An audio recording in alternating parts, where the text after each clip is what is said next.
Hey everyone, thanks for tuning into the Southern Swan. My name's Maggie. My name's Christy. And today we're going to talk about fertility. More specifically, my own personal story regarding fertility.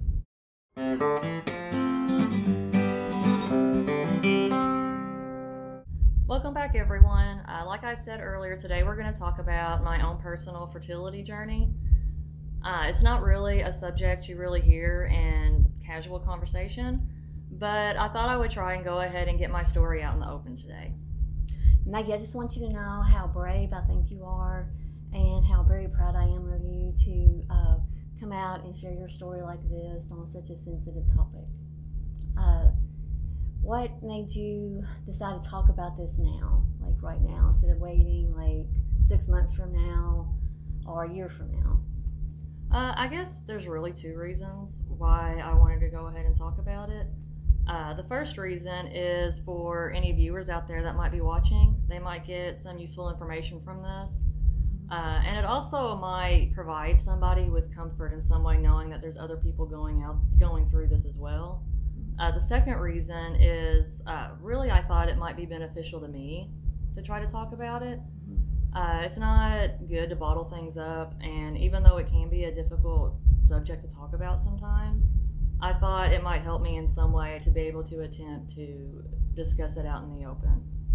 Okay, Maggie, would you like to go on and start talking about when all this started? Yeah, sure. I guess it started about 2 years ago. At that time, I was pregnant with my second child. We'd been trying for a few months, not that long, I don't think, were we? No, it hadn't been that long. Yeah, and at around 9 weeks pregnant, when I was 9 weeks pregnant, I had a miscarriage. And that's when all of this stuff first started. We had to take some time off from trying and stuff. Of course, that was a pretty emotional time for both of us, me and my husband. And we took a little bit of time off from trying after the miscarriage, just, to wrap our heads around the fact that we just had a miscarriage, I guess. And, but we didn't think there was an issue at first. Miscarriages are pretty common. They happen quite a bit. And we have one son who's about to turn 6 soon. And we didn't have any problems getting pregnant with him. My pregnancy was completely free of any issues.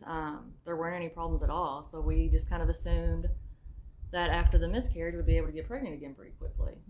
But what happened was we tried for about a year to get pregnant, and we never got pregnant again.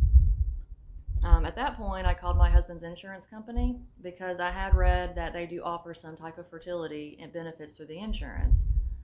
And they did tell me that they do, like they'll pay for a certain amount of fertility services and things like that after you reach your deductible. So I had to go. They recommended 2 fertility clinics nearby that they wanted me to go to. And we ended up picking the one in Newburgh, really based on reviews that I read online. That one got the better reviews. And we made an appointment there to talk to the doctor. At first, he seemed pretty convinced that my issue was endometriosis, especially considering I've been pregnant twice before, didn't have any issues getting pregnant until after that miscarriage when I just couldn't get pregnant again. At the fertility clinic, the first thing they really have you do is they have you do a bunch of blood work to test for different things. And they also want to do a semen analysis on the male. That's one of the easiest things to check, is to see if there's an issue with the sperm. So we did our blood work and everything. We met with the doctor and we had the results of that. And what happened, it turned out that my AMH levels were really low. Do you know what those are? Why don't you tell everybody what that means? The AMH level really determines how well your egg supply is, like how good your egg supply is. If your AMH levels are low, then that means you have a low egg supply. When I first had the AMH test done, my egg supply, I think the number it was 0.7. And for my age, which at the time I was 33 when I first had that done, right? I think so. Yeah, so at the time I was 33, and he said they liked the AMH levels to be at least like a 1 point something, and mine were 0.7, which was pretty low.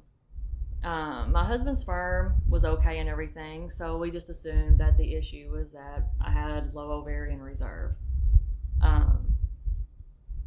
And which was actually kind of hard to deal with, considering, you know, you go through like your teens and your 20s thinking you have all of this time to get pregnant, and then, you know, in your early 30s you find out that really you don't have that much time anymore due to issues that you really don't have any control over. So the first thing that he recommended us do was to try Clomid and an IUI. They had two ways they would do the Clomid. They would do, with the IUI, they would do a monitored cycle where you would go in for blood work and do an ultrasound to check how many follicles you have. And the second one was just you take the Clomid yourself and you do a ovulation predictor kit. And when you get a positive reading on the ovulation predictor kit, you go in the next day for the IUI. Well, that was the cheaper option. That's what you all did. That's the first one we did. Yeah, we chose that one, and they recommended a certain brand of ovulation predictor kit, and they told me to call when I got a positive reading. It would have been like a solid smiley face is when it popped up. It wouldn't be flashing anymore. So I did that, and I thought everything was okay. I got the first flashy smiley face, but then it just kept showing up like a flashing smiley face over and over, and I never had that solid smiley face. So I ended up calling them, and they said, okay, well, let's get some blood work done to see if you actually ovulated. They said sometimes for some reason the ovulation predictor kits don't work. So I went and got some blood work done, and I had ovulated. So we weren't able to get the IUI done that cycle for that reason. So that was my first time on Clomid. And then the next time they put me on Clomid again, I believe they put me on 100 milligrams for my first 2 times on Clomid. So the second time I had to do the monitored IUI cycle, which means that I would have to go in for the blood work and do the ultrasound and everything. So I took the Clomid as usual, and during our cycle you have to go in for the ultrasound to see how many mature follicles you have, because the mature follicles are where the eggs are going to come out, obviously. So if you have 3 mature follicles, there's a possibility of 3 eggs. So I went in for the ultrasound, and you were with me when I got the call back regarding that. Do you remember? Yes, I remember that. Yeah, and because they said I had 6 mature follicles on Clomid, so I had to cancel the IUI because there would have been a possibility of 6 eggs being fertilized if they did it. So that was pretty depressing too, actually. Something I was really surprised about with that was that I even responded to the Clomid so well, since I'd read before and heard that a lot of times women with low ovarian reserve don't really respond to it that well. So I was surprised that I produced so many follicles. So the next time they lowered my dose of Clomid to 50 milligrams. We had to do another monitored IUI. So I went in for the ultrasound, and I think I had 2 completely mature follicles and 1 that was not quite mature. So they scheduled the IUI procedure as usual. You're pretty much in and out. It's a quick procedure. And the problem with that is, you know, you have to have the sperm sample with the IUI. And for some reason, which was odd, we thought, because my husband's first sperm analysis was fine, but the second time he had to give 2 samples to get enough sperm to even do the IUI. So that was a little bit of a concern for me. I was supposed to go back 2 weeks after the IUI to the office to take a pregnancy test. Well, I ended up starting my period before I went back to the office, so I called them, told them pretty much that I started my period, and asked them what the next step was. You know, I told them that I would like to have my husband do another semen analysis since something seemed to be off when we did it for the IUI. And she recommended we also talk to the doctor as well. So we scheduled a semen analysis and appointment with the doctor on the same day. And so he did that, and we talked to the doctor. He recommended too I test my AMH levels again since it had been so long. Like, all of this happened within a span of several months. Like, I've been going to that fertility clinic for about a year now, right? Yeah. And so he talked to us about a few different things, such as like IVF, maybe doing more IUIs. And I told him I wanted to have surgery to check for endometriosis. And the only way they can check for endometriosis is to do the surgery. So we scheduled a time for that. I got my AMH tested. My husband got his sperm tested again. And it turns out my AMH is even lower now, which is 0.5. And my husband's sperm count and motility was low too. So now we're looking at possibly doing an IVF after this surgery that I'm going to have, as long as everything with the surgery goes okay. And that's kind of where we're at right now. My surgery is on the 21st of this month, so we're going to kind of wait and see what happens after that. Did you have any side effects with the Clomid?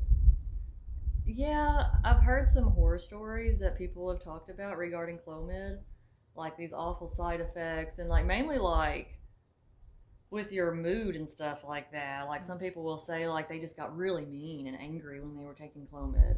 So I was kind of worried about that actually, but honestly it didn't do that to me.